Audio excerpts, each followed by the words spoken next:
Bon appétit, il est midi. Equinox FM. C'est ici que ça se passe. Tous les mercredis, de midi à 14h, Nat vous donne rendez-vous pour un bon bouillon culturel. Expo, théâtre, lecture, nourriture, musique, mais aussi interviews d'artistes, d'artisans, mise en avant de projets citoyens, d'activités et bien d'autres choses. Soyez des nôtres le mercredi de midi à 14h pour C'est ici que ça se passe. Rediffusion le dimanche de midi à 14h. C'est ici que ça se passe. En tout cas, aider des projets porteurs de sens à prendre racine grâce à une dynamique collective, voilà ce que tente de concrétiser le projet Rhizosphère. On va en parler durant un bon moment avec toi, Pierre. Alors, la Rhizosphère, c'est quand même un projet encore assez jeune. Qui est à la base de cette idée, de cette envie, de ce projet? C'est un petit groupe dont je suis un peu l'initiateur. Donc Rhizo, racine, sphère qui englobe. Dans le monde végétal, on dit c'est la moitié cachée du monde, puisque quand tu vois un arbre, il y a autant de volume en dessous qu'au-dessus. Et les scientifiques se penchent de plus en plus sur ce qui se passe en dessous. Donc dans cette rhizosphère, dans ce réseau racinaire qui est alimenté par énormément de choses, on se rend compte de plus en plus qu'il y a des communications, que le monde végétal communique énormément par le sol. Je ne sais pas si les auditeurs ont déjà entendu parler de La vie secrète des arbres, un bouquin qui est un peu un best-seller ces dernières années par un spécialiste des forêts, qui te montre que, allez, je donne un petit exemple, il se balade dans une forêt primaire en Allemagne, il voit un hêtre magnifique, mais entouré de roches avec de la mousse. Il gratte la mousse pour voir quel type de roche c'est, et en fait non, c'est une souche. Et puis il gratte un peu, et la souche est encore vivante. Enfin, encore vivante, elle est encore nourrie. Et puis il analyse, et il se rend compte que cet arbre est mort il y a 300 ans. Et donc pendant 3 siècles, tout le réseau racinaire de cette forêt a continué à nourrir un arbre que nous on dirait mort, et en fait il continue à vivre. Alors le gars est un peu poète et il continue à dire ben voilà, c'est le respect des anciens. Ça je n'en sais rien, mais en tout cas il se passe énormément de choses dans la rhizosphère, dans la nature. Alors notre rhizosphère à nous, c'est pas des arbres, mais nos arbres ce sont des projets. Et donc on veut soutenir toute une série de porteurs de projets alternatifs à Liège, en Wallonie et à Bruxelles, en les aidant à créer leur rhizosphère à eux, en les aidant à créer autour de leurs projets des communautés de citoyens qui vont venir les aider. Et souvent, quand tu te lances, t'es bien accompagné avant, t'as les agences conseils, t'as les chèques création, t'as les couveuses, la Wallonie a mis en place un chouette système d'outils pour aider les gens à se lancer dans l'entrepreneuriat. Mais une fois que tu te lances, tu es tout seul. Ouais. Puisque toutes ces structures, globalement, ont fait l'essentiel de leur travail. Et c'est là que tu te retrouves seul. Et je pense que c'est pour ça qu'il y a beaucoup de structures qui craquent après 2 ans, 3 ans. C'est la solitude de l'entrepreneur et du porteur de projet face à une masse de métiers qui ne sont pas les tiens, et tout d'un coup tu te retrouves à devoir assumer plein de choses auxquelles tu n'avais pas pensé. Oui. Allez, j'accompagne un jeune maraîcher comme ça, il a 20 ans, il se lance, je lui dis Tom, est-ce que tu te rends compte que tu vas passer sans doute la moitié de ton temps derrière un ordinateur plutôt que dans tes serres ou dans ta terre? Parce que l'AFSCA, parce que la TVA, parce que le papier. Donc voilà, on est dans une société où les démarches administratives, que ça soit un bien ou un tort, je ne rentre pas dans ce débat-là, mais voilà. Et là, lui, pouvoir être aidé à un moment par quelqu'un dont c'est le dada, donc qui adore l'administratif, quelqu'un qui a des compétences en comptabilité, tout ça, c'est ça qu'on va aller essayer de chercher autour du porteur de projet. On va lui dire, autour de toi, tu as plein de gens qui ont des compétences et ton projet fait sens. Il fait sens aussi pour ces gens-là qui sont peut-être, eux, en recherche de sens, mais j'y reviendrai sans doute tantôt dans l'interview. Et le lien est vraiment tout tracé. J'allais te demander, parce qu'on parle beaucoup depuis le coronavirus, depuis cette pandémie, de recherche de sens dans la vie. C'est ça aussi qui a fait que c'est plus qu'un projet pour vous, c'est une philosophie de vie? Oui, le combat qu'on est en train d'essayer de mener avec Rhizosphère en soutenant tous ces projets alternatifs, c'est qu'un jour, on ne dise plus qu'ils sont alternatifs, mais que ces projets soient devenus la norme. C'est un peu l'enjeu. Quand on regarde je sais pas si les auditeurs ont entendu la fuite là sur le prochain rapport du GIEC, où le GIEC annonce que la fameuse augmentation de 2 degrés sous lequel on ne devait absolument pas passer et qui était prévue dans 30 ans, ils annoncent que c'est dans 5 ans qu'on va l'atteindre. Si vous avez écouté un peu ce qui se passe au Canada pour le moment, où ils sont ils sont à 50 degrés, ou si on entend un peu parler de la Californie, l'État américain le plus riche et le plus puissant des États-Unis est en pénurie d'eau. Et donc c'est une catastrophe pour eux. Ils vont devoir rationner l'eau.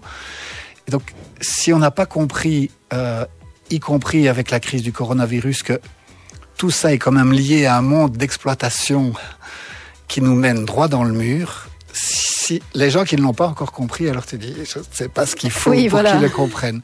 Et donc c'est cette prise de conscience de plus en plus forte, et on l'a vu aussi, moi je viens du monde du cinéma, avec un documentaire comme Demain et le succès qu'il a eu.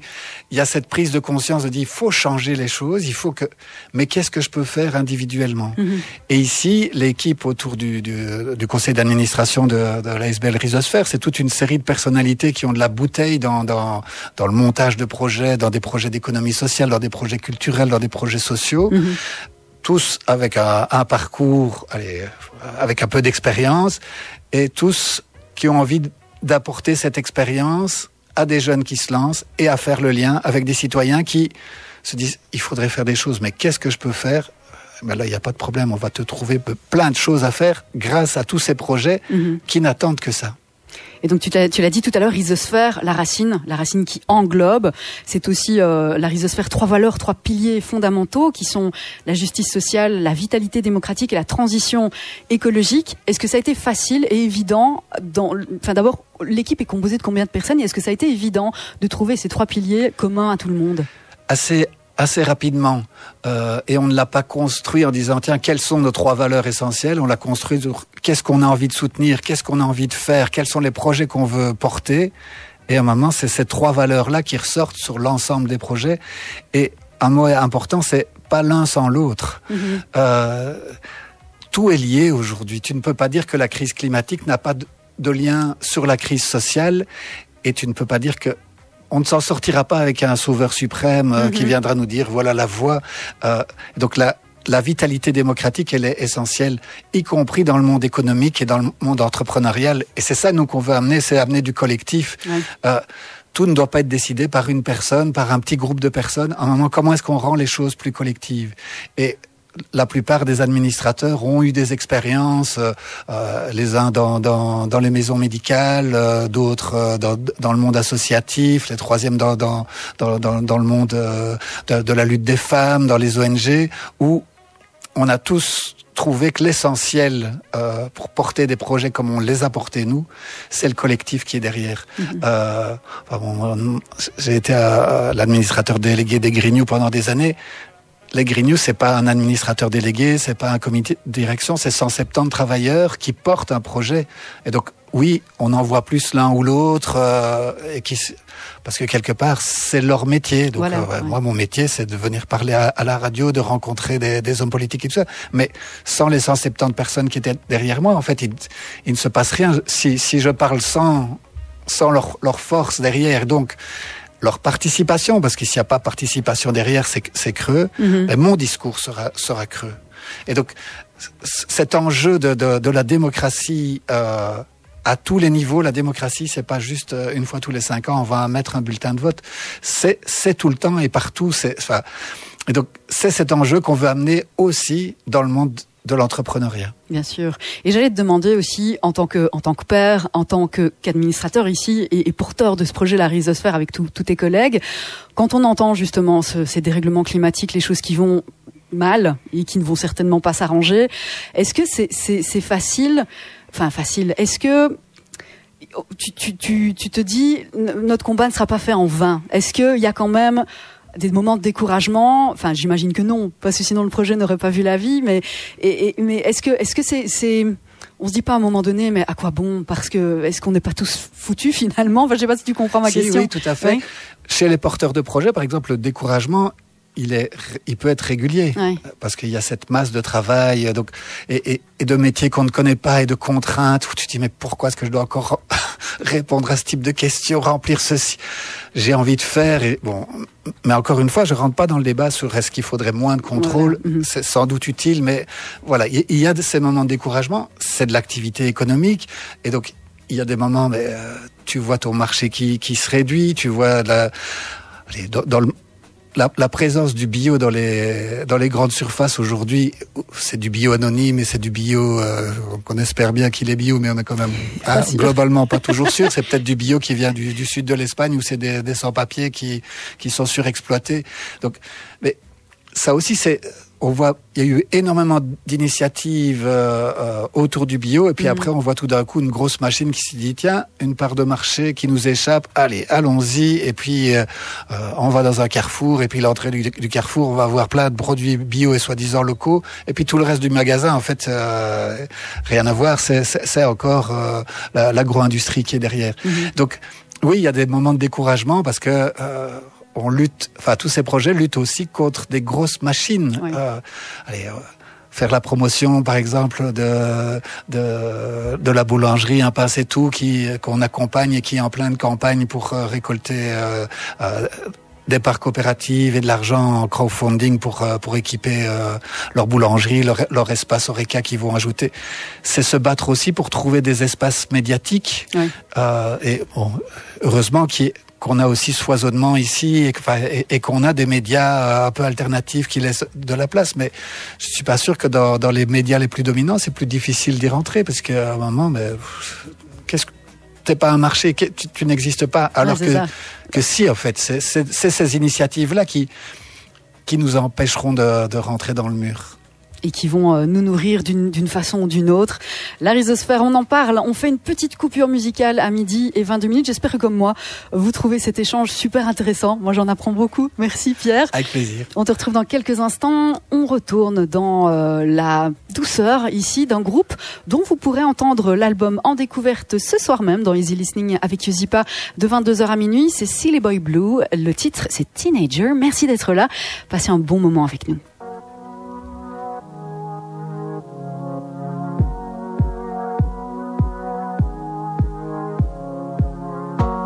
I care a lot.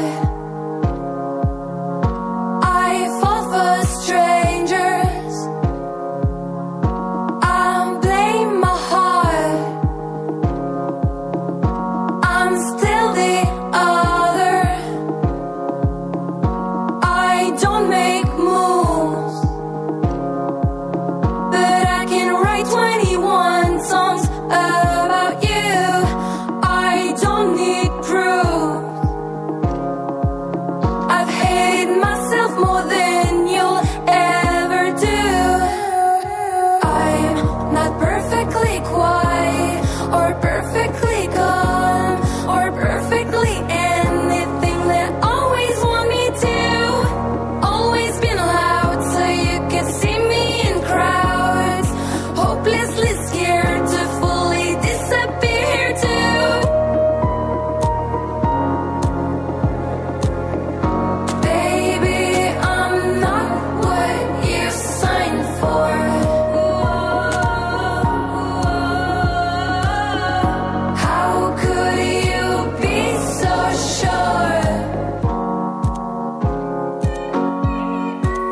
12h25. On parle projet, on parle racines, on parle de sens de la vie. Vous êtes peut-être en train de retrouver ou de chercher le vôtre. C'est vrai qu'avec notre psychologue maison, Caroline Scuvet, que je salue et qu'on retrouvera à la rentrée, on parle souvent ça de retrouver le sens, de retrouver un travail qui fait sens, quelque chose qui donne à notre vie la motivation de se lever chaque jour. Et c'est le but ici de la Rhizosphère. Pierre Eldenberg est toujours à mes côtés. Et donc, très concrètement, on va parler maintenant, Pierre, si tu veux bien, des projets et de l'implication citoyenne. Donc concrètement, comment faire, par exemple, parce que j'imagine que tous les projets ne sont pas repris dans les projets que la Rhizosphère veut mettre en avant, quel type de projet est-ce que vous avez envie de soutenir ou que vous soutenez ? Si tu permets, juste avant, je voudrais rebondir sur la recherche de sens, parce que c'est vraiment là-dessus, nous, qu'on va aller chercher des citoyens. J'ai bientôt 50 ans. Il y a toute une série de gens qui ont fait leurs études avec moi, et qui sont dans cette période de vie, hein, tu vois, il est midi, où ils se posent plein de questions sur ce qu'ils font et leur type de vie. Mm-hmm. J'ai un ami comme ça qui s'occupe de la communication en grande distribution dans le Luxembourg. Sa vie, c'est à l'achat de 2, le 3e gratuit, les sols, machin, tout ça. C'est faire les folders d'un groupe de grande distribution. Ce gars-là a fait 5 années d'études artistiques. Oh. Je me refuse à croire qu'à 23 ans, son rêve, c'était de faire ça. Mais il me dit, oui, c'est pas ça que j'avais envie de faire. Mais voilà, c'est payé, j'ai ma maison, j'ai ceci, j'ai ma voiture, on part en vacances, on a ceci, on a cela. Donc voilà, je suis quelque part coincé dans cette vie-là. Mm-hmm. J'ai d'autres gens qui ont fait leurs études avec moi, comme ça je les retrouve forts dans le monde bancaire. Moi j'ai fait les sciences humaines et à l'époque, en tout cas, les gens qui faisaient sciences humaines coûtaient moins cher que ceux qui avaient fait HEC et donc on les prenait pour dans le monde bancaire. Qu'est-ce qu'ils font ces gens-là ? Principalement, ils analysent des dossiers de crédit hypothécaire et ils en refusent 2 sur 3. Mm-hmm. T'as fait 4 ans ou 5 ans d'anthropologie, de sociologie, et tu te retrouves ta vie. Ça fait mal au cœur. Mais ces gens ont plein de compétences. Ouais. Mon ami graphiste, en fait, il fait des logos géniaux. Et ces gens qui sont dans le monde bancaire et qui font pas forcément ce qu'ils avaient peut-être envie de faire, mais ils ont ne fût-ce qu'une vraie compétence, c'est qu'ils savent sur quoi on refuse un dossier bancaire. Ouais. Et donc, aller chercher ces gens-là en disant, viens un peu nous aider, nous donner un coup de main, voilà tel projet, un maraîcher, un artisan, une association qui veut reprendre un restaurant, ils vont entrer un dossier bancaire, le voilà, sur quoi toi tu l'arrêterais ? Ils vont dire, là et là et là, ça c'est sûr que tu vas te faire baquer sur ces points-là. Tu dois l'écrire autrement. Ça, ne le dis pas. Ça, rajoute. Ça, c'est des choses que nous, on regarde. Mm-hmm. Ils ont cette compétence de dire, dans notre monde, voilà ce qu'on regarde et voilà comment on trie. Mm-hmm. Et donc, c'est une force, en fait. Et donc, aller chercher ces gens qui cherchent quand même du sens et qui n'en trouvent plus forcément ou plus autant qu'avant dans leur vie professionnelle, et leur dire, amène cette compétence-là sur un projet concret et lui plein de sens. Ouais. Voilà, je ferme la parenthèse, mais c'était beau, vraiment pour rebondir là-dessus, parce que et ça, on voit, ça parle à plein de gens. Autour de nous, on a plein de gens qui disent, moi, je ne saurais pas sortir de mon rail, mais si je pouvais un peu. Et ces gens-là, pour le moment, on les retrouve principalement sur les appels de fonds. Tu vois, sur les appels aux coopératives, le crowdfunding, l'appel obligation des Grignoux, on espérait avoir 100 000 euros, on en a récolté 650 000 euros en quelques semaines pour notre investissement sur Namur. C'est tous des gens qui disent, j'ai une vie qui est pas forcément celle que j'aurais voulu, mais j'ai des biens, j'ai de l'argent sur mon compte et j'ai envie d'en faire quelque chose. Et nous, on leur dit, super, continuez. D'ailleurs, les projets qu'on accompagne ont besoin de capital, ont besoin de soutien financier, mais vous avez autre chose que juste de l'argent sur un compte épargne. Vous avez des compétences qui sont aussi utiles et parfois plus utiles que de l'argent, en fait. Ouais, c'est ça. Je reprends mon exemple de la personne qui travaille dans le monde bancaire et qui saura leur dire ça, si tu Attention. veux vraiment aller chercher les 300 000, les 400 000, le million qu'il te faut pour développer ton projet ici, voilà comment tu dois écrire ton dossier. Et c'est bien. Et après, c'est vrai. envoie-les à mes collègues. Donc ça c'est la force sur laquelle on veut se baser. Mhm. Et alors un autre élément, c'est tu me posais la question tantôt sur la jeune génération. Est-ce qu'on a un peu peur? Mais moi, je suis persuadé que cette jeune génération-là, elle va nous bousculer comme on n'a pas idée. Alors pas toutes forcément, mais les éléments bien conscients dans ces jeunes qu'on a vus manifester tous les jeudis, enfin, la génération qu'on va appeler la génération Greta, cette génération-là, elle voit qu'on va dans le mur et elle va aller beaucoup plus vite que toi et moi. Enfin, je veux dire, nous, à 20 ans, on se disait, allez, j'ai 50 ans pour faire des choses. Ouais. Ici, tu sens que eux, c'est à 5 ans, 10 ans qu'il faut avoir changé les choses. Et donc, moi, je suis persuadé que cette génération-là, elle va nous bousculer et elle va nous amener encore plus de sens.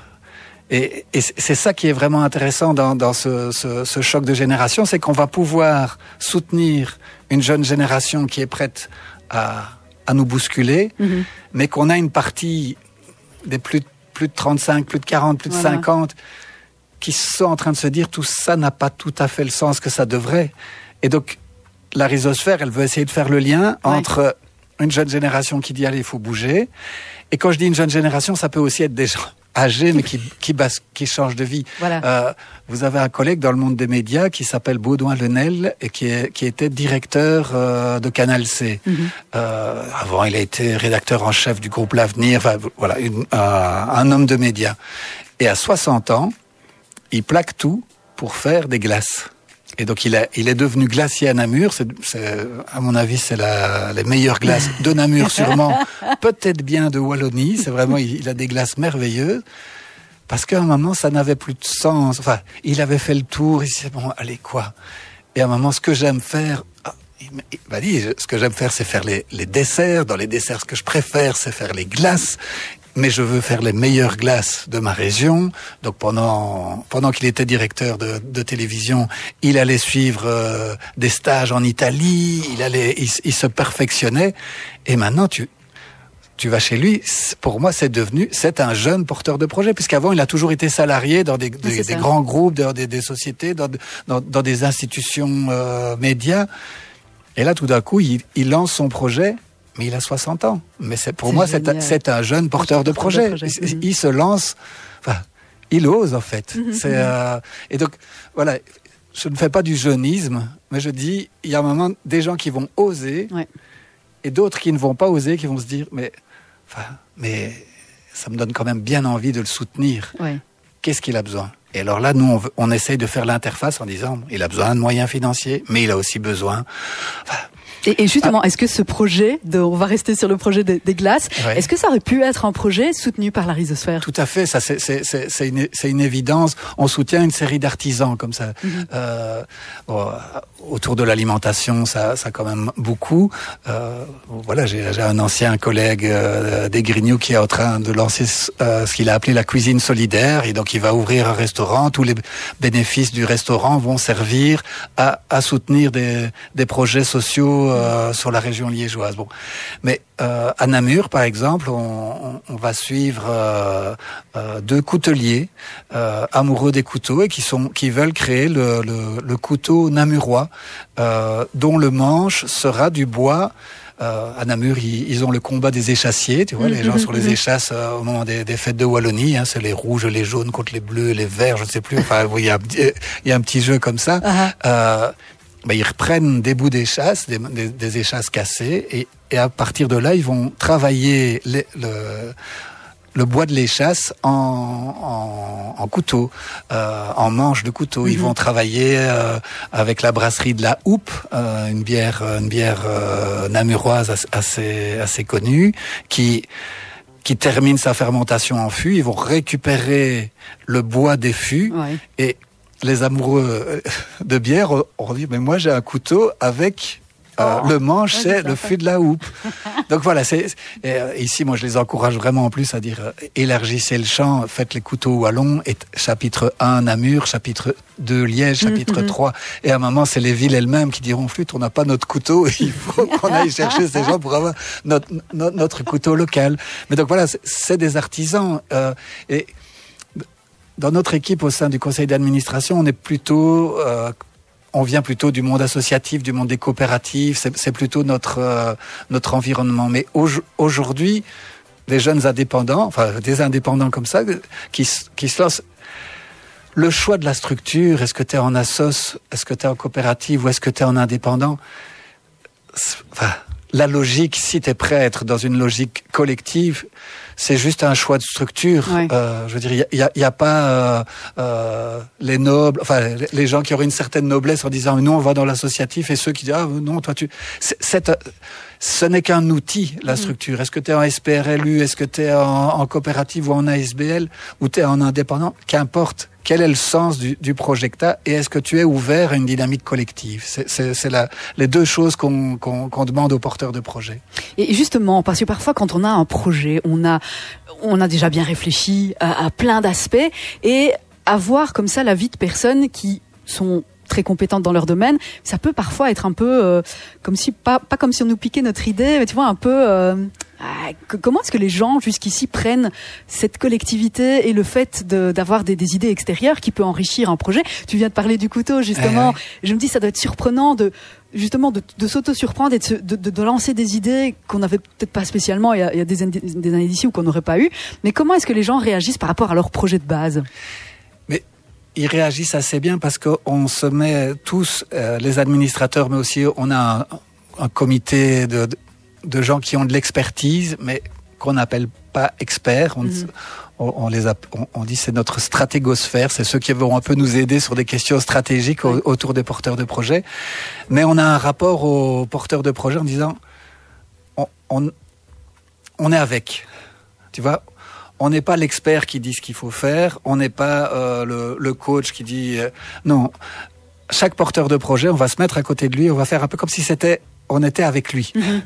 Et cette logique-là, elle amène très vite à un rapport de confiance. Ouais. On ne donne pas de leçons. Même on apprend beaucoup sur les différents métiers. C'est des secteurs parfois qu'on ne connaît pas du tout. Et on s'implique avec eux en disant mais je veux comprendre. Enfin, je veux pas juste te dire regarder des chiffres et te dire attention la balance de ceci. Non, à un moment explique-moi ce que tu as dans les tripes. Partageons ça. Ça, c'est important. C'est quoi l'enthousiasme et l'idée forte qui, avant même le projet économique, c'est quoi l'idée? Pourquoi tu as envie de faire ça? Et si les gens disent, ah oui, c'est parce que ça va bien rapporter, tu dis, alors là, on s'est sans doute trompé. On veut que les porteurs de projets vivent et puissent avoir des revenus décents. Mais si le seul élément porteur, c'est, j'ai vu que c'était très rentable et que j'allais gagner des sous, tu dis, c'est très bien, mais c'est pas dans la philosophie. Donc, tu dis, t'as pas besoin, si c'est faire de l'argent, mais tu trouveras d'autres gens qui vont t'aider à faire de l'argent. C'est quoi, l'âme de ton projet? C'est qu'est-ce qui fait sens? Qu'est-ce qui fait que le matin, tu te dis, j'ai envie de faire ce truc, en fait. Et c'est ça qu'on va partager. Partager, l'envie de faire de l'argent.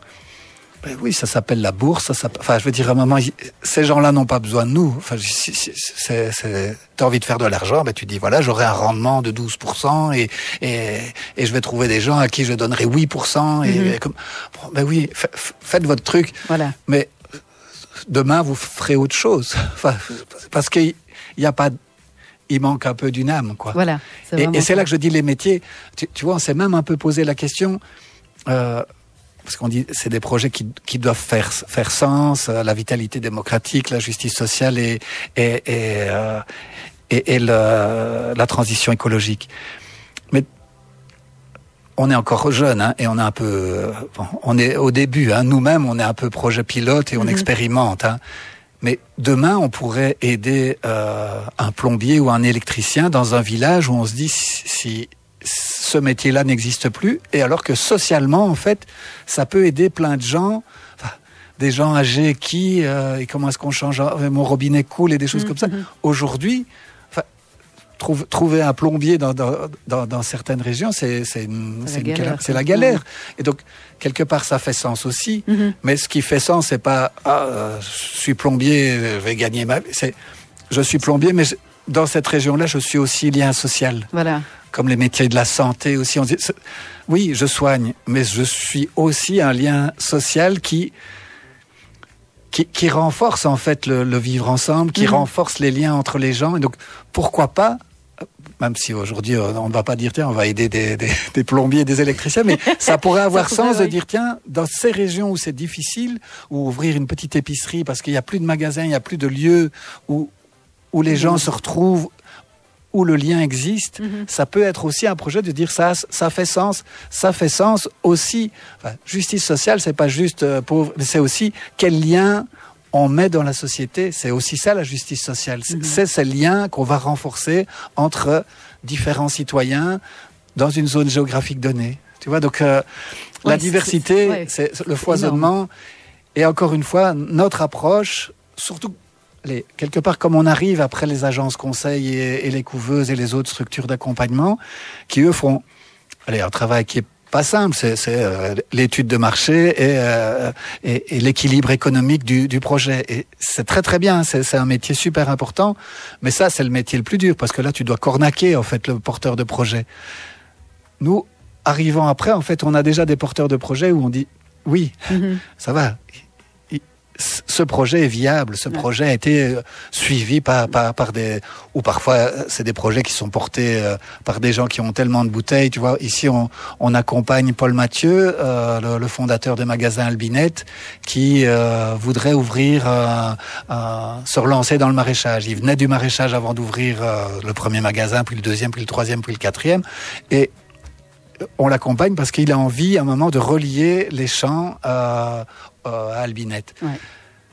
C'est pas quelqu'un qui va falloir apprendre comment on fait un plan financier, une étude de marché. Lui, il doit pas passer par ces structures-là. C'est un vrai entrepreneur. Mais on va l'aider parce qu'il va travailler avec des plus jeunes autour de lui. Mais c'est quelqu'un qui a énormément de bouteilles et qui a énormément de choses à partager. Donc nous, on va l'accompagner pour créer une dynamique plus collective autour de ce nouveau projet, que ça soit dans les champs eux-mêmes. Avec là, on travaille avec une jeune maraîchère qui va se lancer. On en trouvera peut-être encore un deuxième. Mais c'est aussi comment est-ce qu'on va chercher les citoyens dans cette aventure-là, en disant tiens, mais vous allez à Albinette, vous achetez vos produits là-bas. Voilà l'histoire qu'on est en train de construire autour là maintenant de la production maraîchère, un petit peu comme les amis des petits producteurs le font là juste derrière vous, en liant le champ et le magasin avec des travailleurs des maraîchers qui ont une partie du temps ils sont sur leur terrain en maraîchage, une autre partie du temps ils sont en magasin dans les périodes plus creuses. Donc on va raconter des histoires et ça, je crois que c'est important d'y revenir. La force du ce qu'on appelle en anglais, enfin le storytelling, mais raconter l'histoire de ces porteurs de projets. Et puis la transmission aussi. Il y a une belle. On parle de synergie collective, mais tu parles du maraîcher. Moi, je vois déjà bien ce groupe avoir la transmission d'un savoir pour pouvoir porter le projet peut-être encore plus loin, quoi. Tu vois, donc c'est très fort comme message en plus. Je trouve. Et tu vois, c'est aussi amener le public dans les champs aussi. Oui. Retour à la terre. C'est se réancrer en fait. Voilà. À un moment, et là on en revient à la rhizosphère en disant d'où les choses viennent. Voilà.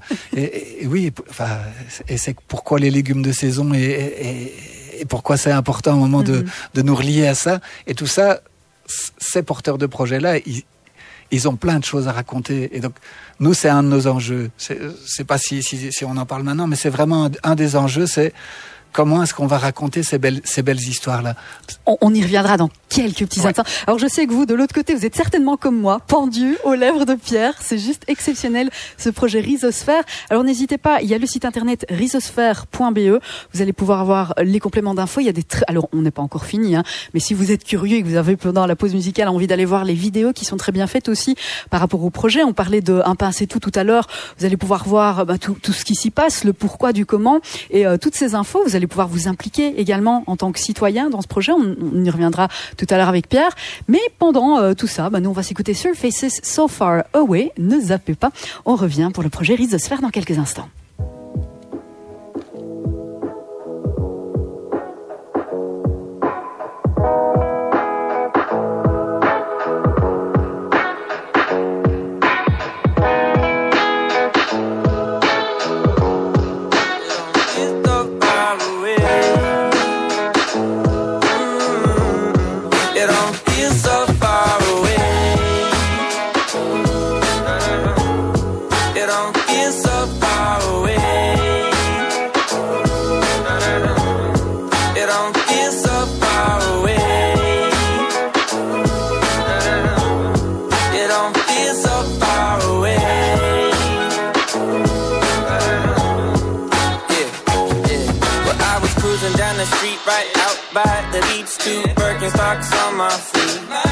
I was walking through the park till past after dark, thinking where am I supposed to be?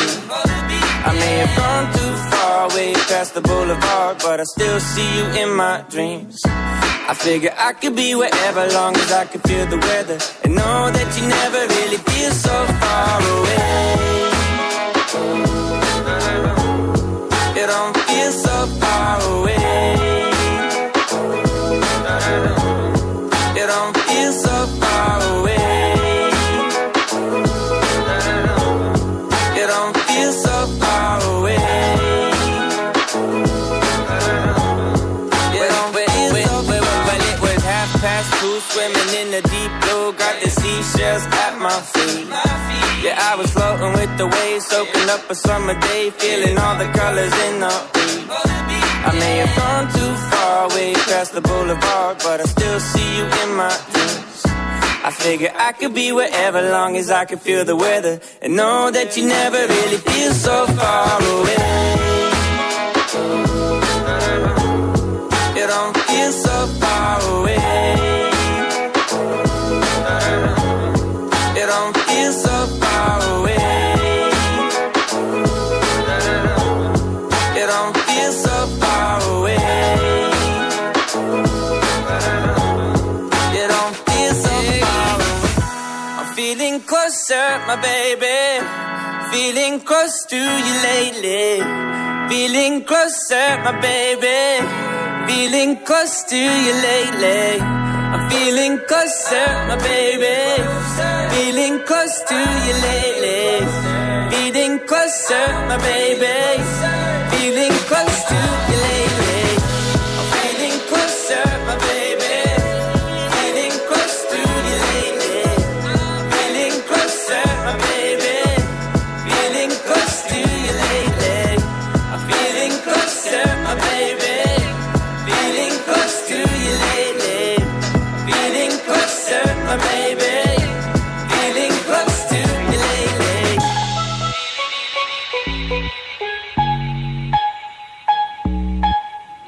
Un titre qui sent bon l'été, la Surfaces So Far Away.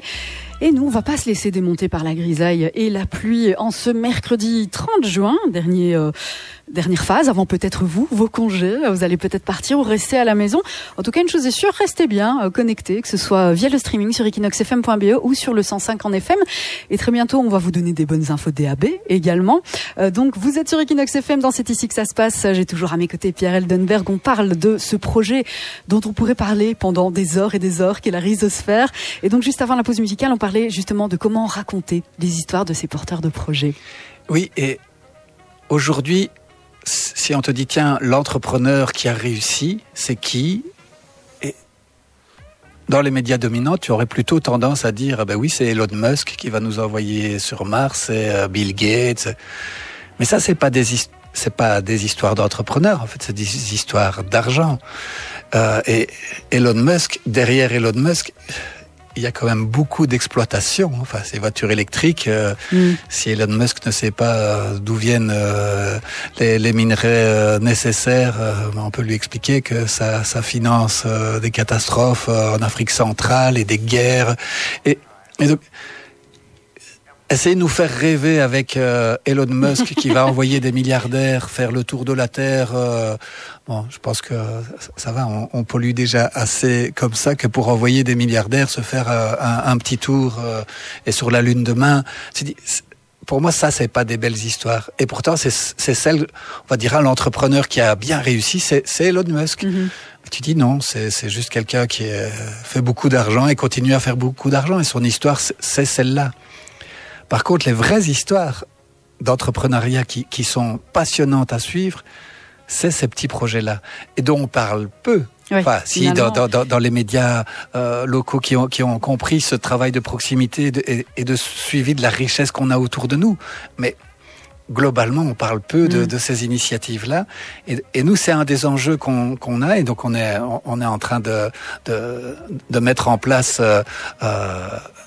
une communauté de gens qui vont nous aider à raconter leur histoire. Mais ça pourrait être une journaliste d'Equinox FM qui dit « Oh, super, et j'ai cette compétence-là, je sais monter du son, je sais faire parler les gens, je sais partager leur enthousiasme. Ben, c'est une de mes compétences. Je peux le faire en studio, mais je peux aussi, venir vous passer une heure à aider un projet à raconter son histoire. Et donc, on va essayer, autour des projets, que ça soit une force. Qu'à un moment, les gens disent quelle belle histoire. Oui. Parce que ce sont des belles histoires et on ne va rien inventer. Tous ces projets ont des histoires qui commencent et qui sont magnifiques. Et c'est ça que nous, on veut raconter. Et on est dans un rapport de force, médiatiquement et sur le storytelling. Si c'est l'histoire d'Elon Musk qui remporte le match, ça veut dire que oui, c'est pas 2 degrés en plus, 3 degrés en plus, c'est 10 degrés en plus. Et lui, dans sa tête, en fait, il s'en fout, puisque son objectif, c'est d'aller sur Mars. Et de quoi? De recréer une petite société d'ultra nantis qui diront c'est trop pollué en bas, on va en haut. Mm-hmm. Donc, rendons-nous tous compte, cette histoire-là n'est pas belle. Ouais. Par contre, autour de nous, on a plein de gens qui sont dans des histoires fabuleuses à raconter. Et qui ont tellement à offrir, je pense. Là, je vous redirige vers rhizosphère.be pour aller voir le site internet.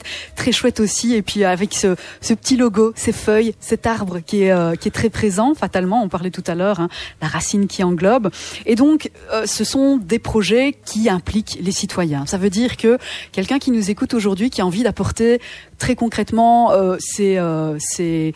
c'est une comptable qui aurait envie justement d'apporter ses compétences, ou quelqu'un qui fait de la publicité, qui aurait envie, un infographiste qui veut aider au visuel. C'est possible de contacter la Rhizosphère et mettre à profit ces compétences-là. Oui, tout à fait. Même si globalement on essayera plutôt d'abord construire la communauté autour du porteur de projet. Et après, les compétences qui manquent, on va la chercher dans une communauté plus large. Okay. Mais c'est chaque fois se dire, tiens, je suis en face d'un porteur ou une porteuse de projet qui pense qu'il est tout seul. Trouvons autour de lui d'abord. Parce que le lien est plus fort, puisque... Alors, les communautés qu'on va créer autour de lui, c'est d'abord sa famille, ses amis proches, machin. Ça, c'est toujours la première communauté qui se constitue. Puis après, ça va être localement, en disant où est-ce que tu vas installer ton activité. Mais dans quel quartier tu es, dans quel univers tu es, qui sont les gens autour de toi. Est-ce que tu as été parler de ton projet avant de le lancer avec eux?